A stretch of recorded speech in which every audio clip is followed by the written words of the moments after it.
So all we have is the single bullet fired. I'm afraid I have to discount the defendant's claim. Tisk, tisk, tisk. I praise the judge for his wisdom in this matter. Gosh, how did this happen? I don't believe that the second bullet didn't exist. Was I wrong? Have I been wrong about this whole incident? What are you doing, Nick? Why aren't you raising an objection? I'm sorry, Maya. What? It looks like I was wrong. No. Jesus Christ. Nick? If the second bullet wasn't there, then all my conjecture are here for nothing. No. But you said you'd do it, Nick. You said you'd get the Edgeworth declared innocent. The bullet's in his fucking heart. The other one fell down the elevator shaft, probably. Oh, wait. Oops. A little too high up there. I'm sorry. It's just when I saw the photograph, I thought the 2 shots had been fired. I was so certain of it, I thought I'd won. I thought there was another person, someone else who fired the killing shot. But how? And now... I was wrong to think it would be that simple. The case has stood unsolved for 15 years. Nick? Well, it seems that we have finally cleared up this incident. Only 1 bullet was found at the scene of the crime. That shot was fired by Miles Edgeworth. Precisely. I would like to ask one thing of Miles Edgeworth before passing my verdict. Have you been paying attention to the trial so far? Yes, Your Honor. Do you have any objections? No. No, I don't. So you killed your father, though that was not your intention. Yes, I did. Oh no. He's confessing. Very well. The statute of limitation on the murder of Gregory Edgeworth runs out today. Therefore, I must pronounce a verdict on the defendant today, right here. Right now. Indeed. Does anyone have any objections? I've been here before. It's just like my first day in court. There's so many things I know I should be saying, but my mind's gone blank. I can't find any words. Mr. Wright, I have an objection. Objection! Your Honor, I object. This. Oh, Mr. Wright, on what grounds do you object? Oof. Nick? I don't know. His case is perfect. Oh, no. Ah! It must exist. The second bullet. What? What did you just say? Nothing. The second bullet must exist. But where? Someone took it. It seems waiting is not going to produce us any answers from Mr. Wright. Wait, Your Honor. The second bullet, it exists. What? But we just heard proof that it did not exist. I realize that, Your Honor. I'm really grasping here. It's just someone took it from the scene of the crime. That's what happened. What? Who? The murderer. The murderer? Then tell us who is this murderer? I'm still thinking about that one. So the criminal took the second bullet. Why would he? First of all, how would he have found it? It's not easy to find a stray bullet, Mr. Wright. Was there some pressing need for the murderer to search for the bullet? The murderer had to find it. Of course there was a need. That's why he took it. What possible reason could he have had? Well, the reason the murderer took the bullet away from the scene of the crime was... the bullet would be proof that 2 shots were fired. Maybe he thought that the bullet would be used as proof. Proof? It was a special bullet.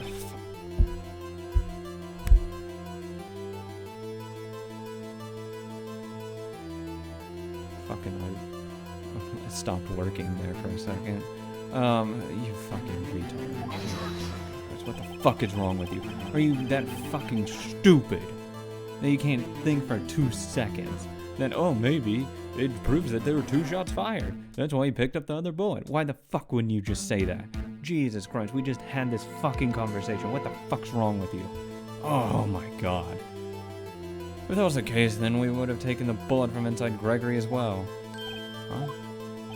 Why would he only take 1 of the 2 shots fired? Oh, right. Mr. Wright, have you really thought this through? I'm gonna have to penalize you.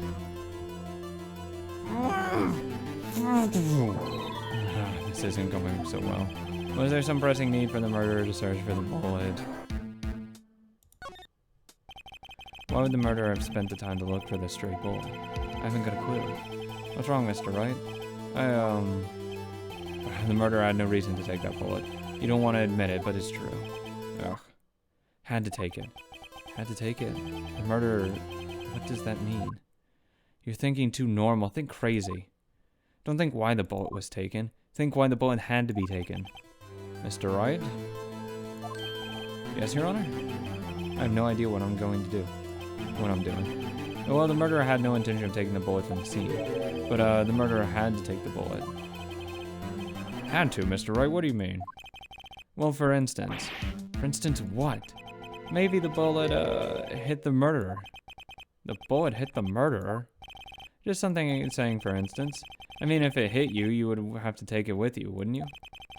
It's not like you could perform surgery right there. You know.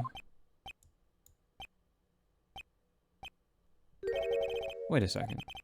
I was just talking off the top of my head, but what if that really is what happened? Let me get this straight. So at the time of the murder, the murderer himself was shot. And then he left with the second bullet still inside. No. The fucking glass got shot. There's a hole in the glass. There's a fucking bullet went through it. Jesus, tap dancing fucking Christ. Thus leaving only one bullet at the scene of the crime. Yeah, I guess that's how it would work, yeah? But there's a problem with that. The other two people rescued from the elevator, Miles Edgeworth and Yana Yogi, were both unharmed. So that would mean the murderer came from outside, yes. Oh, shit. What? Oh my god, I didn't actually think about it. Oh, Edgeworth fight. Okay. Okay, that's why there's not blood on the fucking glass. The two men fight inside the elevator. Trying to stop them, the boy picks up the pistol at his feet and throws it. The pistol discharges in the bullet. The bullet goes through the elevator door and hits the murderer outside. The boy loses consciousness. Then the murderer opens the elevator door and sees the men inside.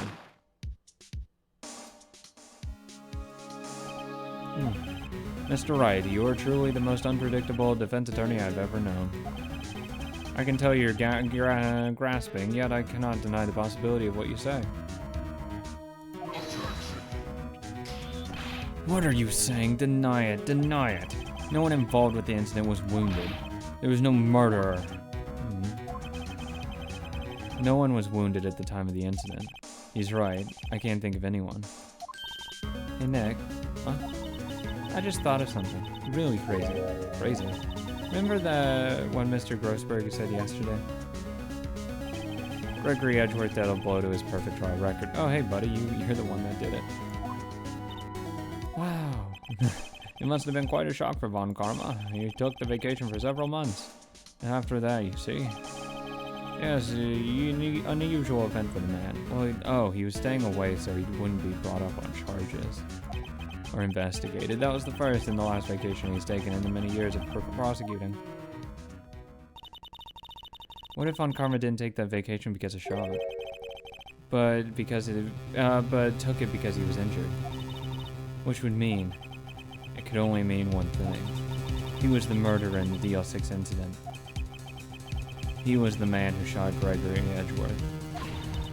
It was Von Karma. Oh man. Something wrong, Mr. Wright? You seem dazed. No, Your Honor. Well? You have indicated the possibility that the murderer came from the outside. Yeah. Can you give us the name of your suspect? Should I come out and say it now?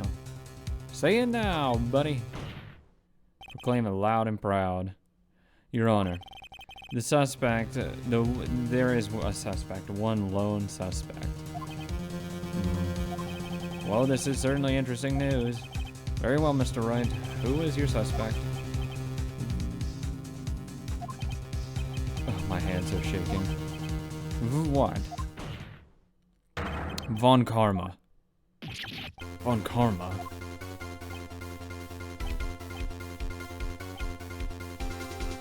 Who? You mean the Von Karma, the prosecutor, sitting right here, right there. Bah. You don't object? I see no need, Your Honor. Why, Your Honor? Why honor this ridiculous outburst with my objection? Because you took a vacation for several months during the day after the incident. Yet you pride yourself on a perfect record. Why would you take such a long vacation without any reason? So you're claiming that I took a vacation to heal my injury from the incident? Fascinating. Prove it. I would have needed surgery, no? Where did I go to under the knife at, Mr. Wright? Bring the doctor that operated on me. Have him testify. Nick, let's find out who his doctor is. It's no use. Edgeworth? I know Von Karma perhaps too well. He's perfect. He wouldn't leave clues. He probably didn't undergo surgery. That would leave a doctor as a witness. Nobody's that perfect. So what next? Did Von Karma pull the bullet out of by himself? That's insane. No, he couldn't have. You can't just pull bullets out of yourself. Okay, you don't want to say that because there's some fucking crazy motherfuckers out there that do. And they're hard as shit, but usually they're also high as fuck. But yeah. Oh, that's why we saw that metal detector. We're gonna just put it over his fucking shoulder. Wait, what does that mean? That bullet has to be somewhere, but you really want to get that fucking removed. Like, that's not good to have it just sitting in your skin. It's really fucking bad. Where? Tisk, Mr. Wright. Can you produce evidence to prove that I was shot? Yeah, actually I do. Alright, Von Karma, I'll prove it. And I'll even use evidence. I know how you like it so much. What? The evidence that proves Von Karma was shot. Metal detector. Von Karma is perfect. He wouldn't risk in surgery leaving an evidence trail. So when I ask where is that bullet now, I think it will be unlikely that Von Karma performed surgery on himself. You don't mean? I do. There is a possibility that the bullet is still inside Von Karma. Is that even possible for all these years? Well, there's one way to find out. We could use this metal detector. Well, Von Karma, I'm going to run this over you and see what you find, and see what we find. What's wrong, buddy? Why are you holding your shoulder over there? What's wrong? Come on. Just take your coat off. Just because there's probably, you know, the metal pins and stuff. We don't want that to interfere. I refuse. You refuse? But refusing this means you acknowledge that the bullet is still inside you.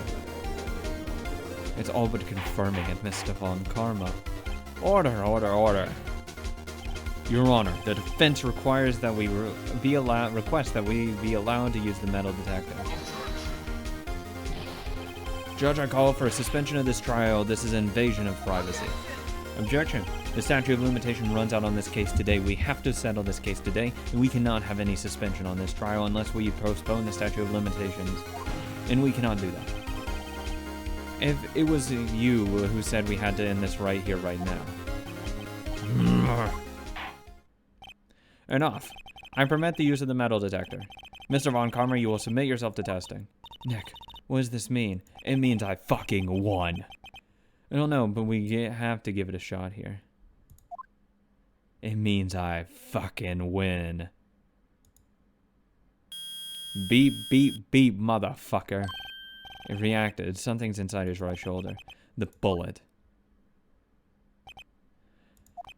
Mr. Von Karma? You.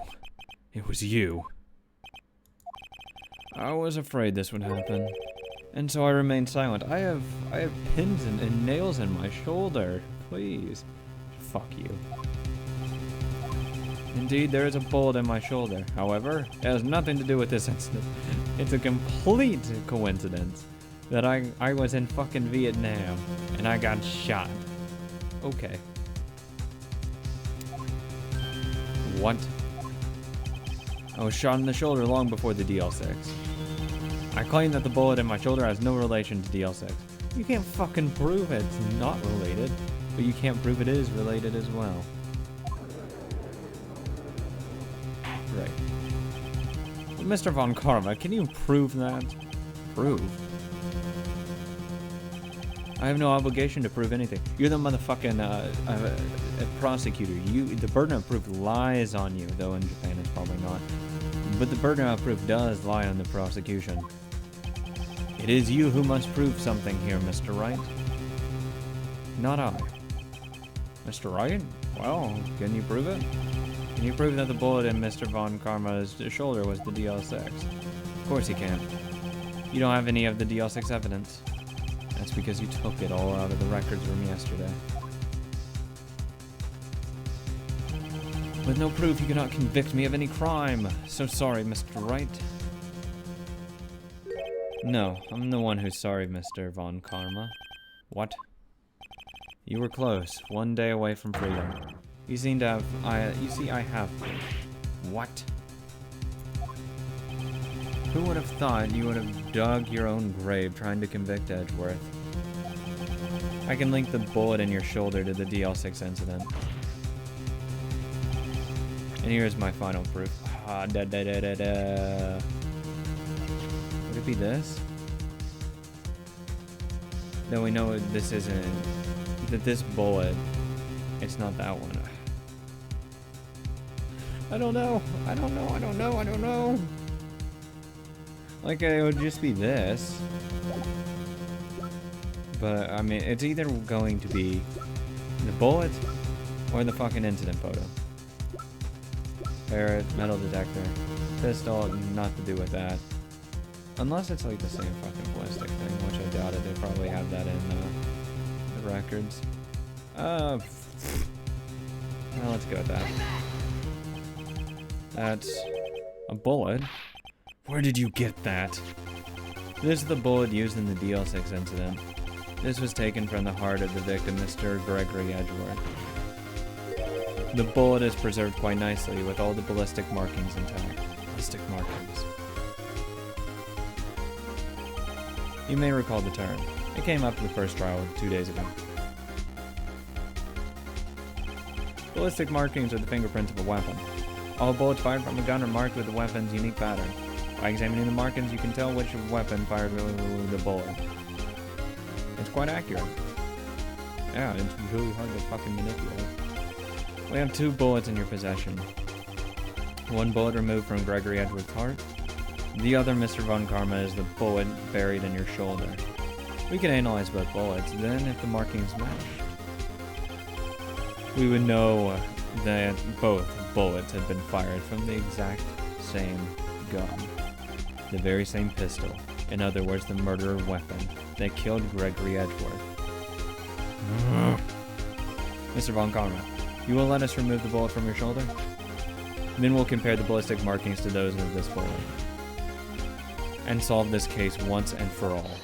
Well, Mr. Von Karma. Wrong.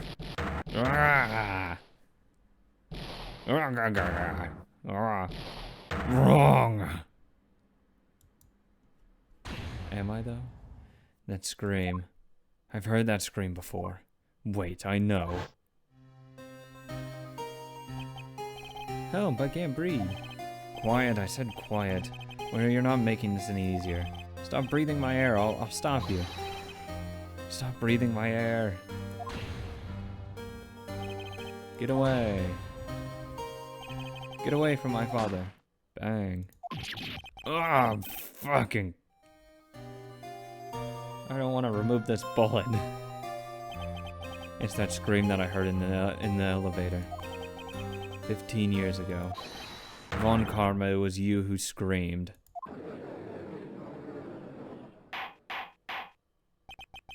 Mr. Von Karma? Wrong, Edgeworth. Edgeworth. Only you would dare defy me. So it was you. You and your father are my curse. You okay there, buddy? Your father shamed me with a penalty on my record. And you left a scar on my shoulder that would never fade. I'll bury you with my bare hands. Death, death. 15 years earlier. Mr. Chief Prosecutor, I'm sorry.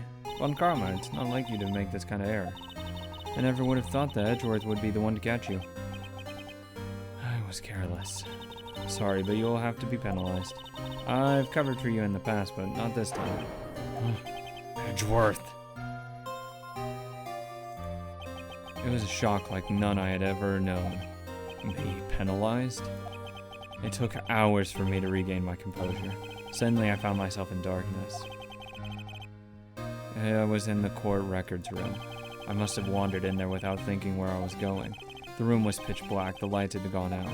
I went out in the hall and felt my way to the elevator. And nothing happened. I pressed the button and nothing happened. Then there was a noise. I was in pain, a horrible burning pain in my shoulder. Just then the lights came back on. The elevator door opened before my eyes.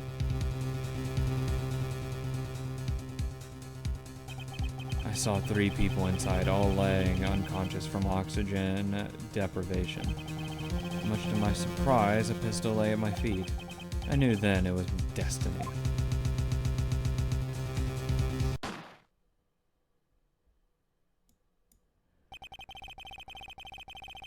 In his last moments, Gregory Edgeworth was still unconscious.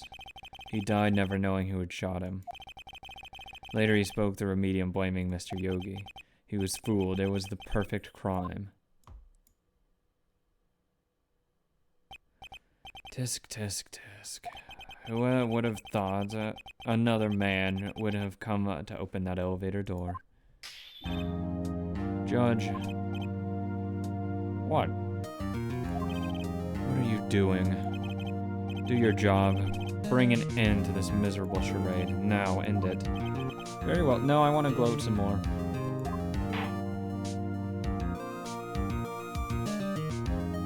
It appears that we have a very long way to the end of this maze. Come a very long way. 15 years later. Mr. Miles Edgeworth. Yes, Your Honor. You were innocent. You were innocent. As you said, it was an all-nighter. Yes, Your Honor. Hey, you got some closure, buddy. This court finds the defendant, Mr. Miles Edgeworth, not guilty in all cases.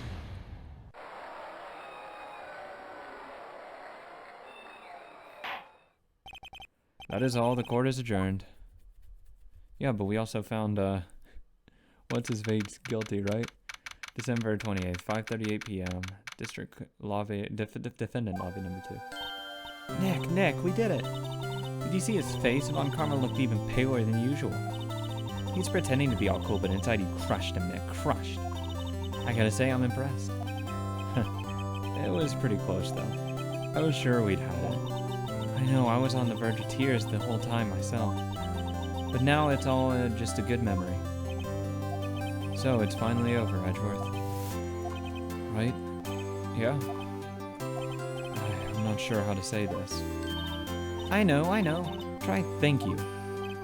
I see. Thank you, Wright. You're welcome. Anytime, pal. I think you could have done better than that. Oh, sorry. I'm not good at this sort of thing. You gotta learn, Edgeworth. A lot to learn. Dear.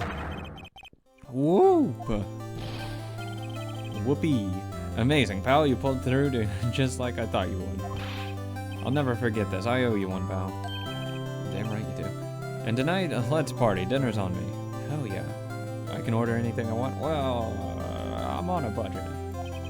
Yeah, my salary went down a bit this month. But who cares? See, Mr. Edgeworth, you should take a lesson from Detective Gumshoe. Oh, wow, I was only joking about his fucking salary issues. Oh, it's probably gone down because he can't fucking get a case right. I see. Whoopee. I feel foolish. Don't worry.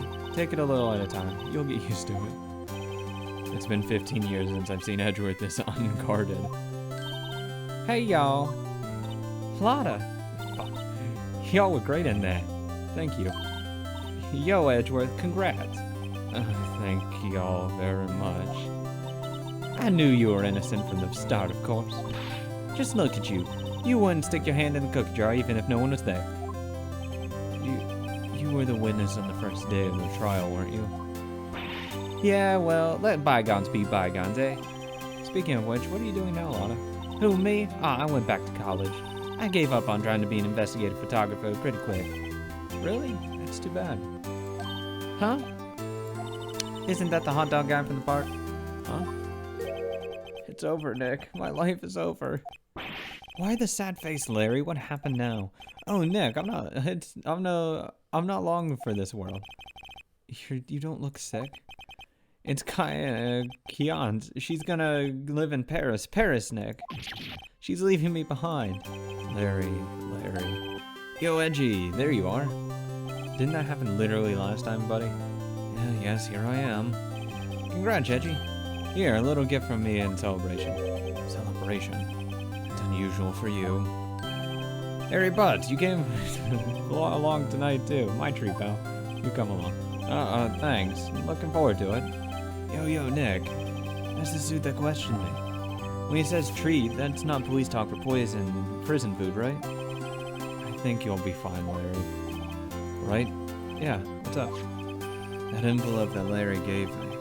It's got money in it. Let me guess, it's the fucking $38 because Larry's the one that stole it.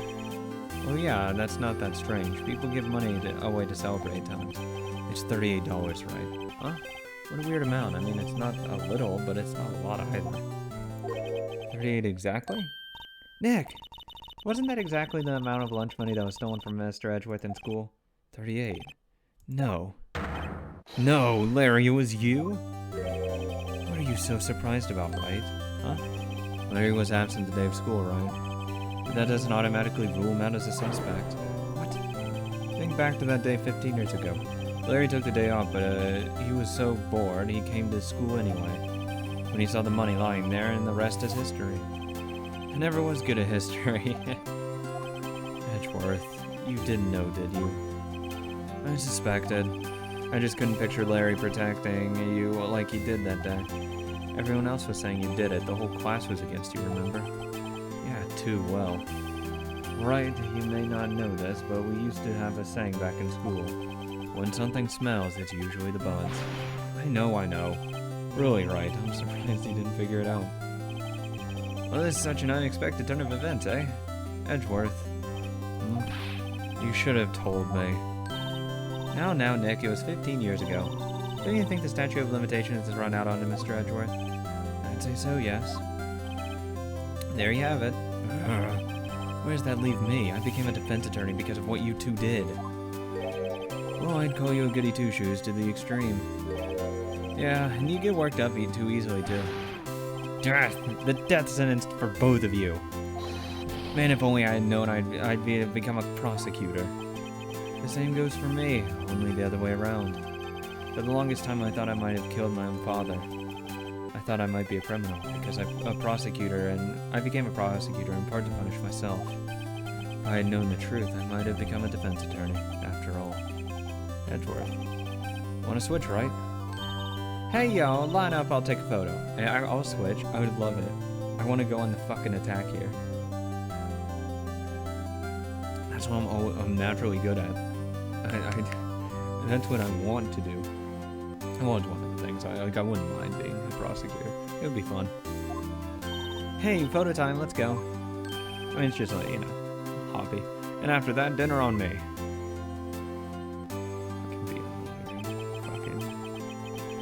Detective Gumshoe took us out on the town that night. We celebrated Edgeworth's newfound freedom. Although Edgeworth was still in detention. December 29th, 5:02 a.m. Wright & Co. Law Offices. Damn. Whoa, I went a little overboard yesterday. My head hurts. It's still only 5? Maybe I should go back to sleep. What's this, a letter? Good morning, Nick. You were really impressive yesterday. Seeing you, it made me think about what I'm doing here. I'm a spirit medium, in training, of course. I wanted to help Mr. Edgeworth, too. I wanted to help you, but I couldn't. I was useless. So I've decided to go back to my training. I've become a full-fledged spirit medium, for starters. I couldn't say it to your face, so I left this letter. Goodbye, Nick. Goodbye. What time is it? The first trains for the mountains have already left. To the station. Why, I swear to Christ, you're not leaving.